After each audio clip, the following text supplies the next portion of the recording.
আসসালামু আলাইকুম। আজকে আমি রান্না করব মুরগির মাংস। প্রথমে একটু আদা বাটা দিলাম, রসুন বাটা দিলাম,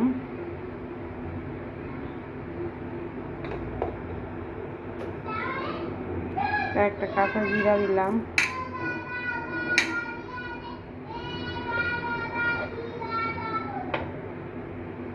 একটু আদা বাটা, এটা হলুদের গুঁড়া,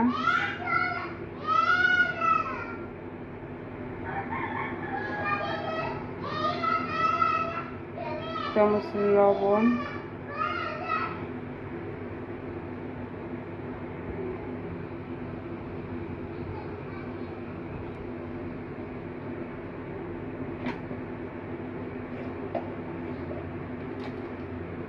মরিচের গুঁড়া,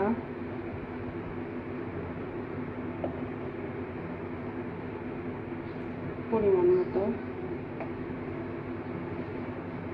আর একটু দিয়ে দিলাম রাঁধুনি মশলা, মিক্স মশলা, মুরগির মশলা।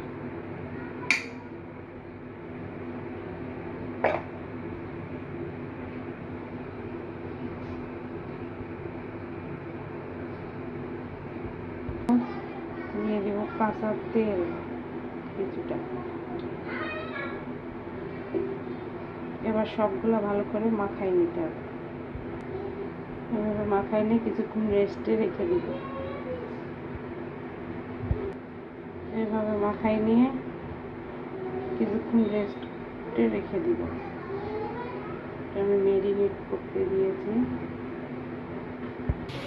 এই যে আমি মাংসের মধ্যে দিব আলু, একটু ভেজে নিলাম হলুদ দিয়ে, একটু লবণ দিয়ে আলুটাকে আমি এইভাবে ভেজে নিলাম। পেঁয়াজ দিয়ে পেঁয়াজটাকে একটু এরকম করে নেড়ে একটু হালকা বাদামি কালার করে নেব পেঁয়াজটাকে। এর মধ্যে দিয়ে দিলাম আমি মাংসটাকে একটু কষাবো।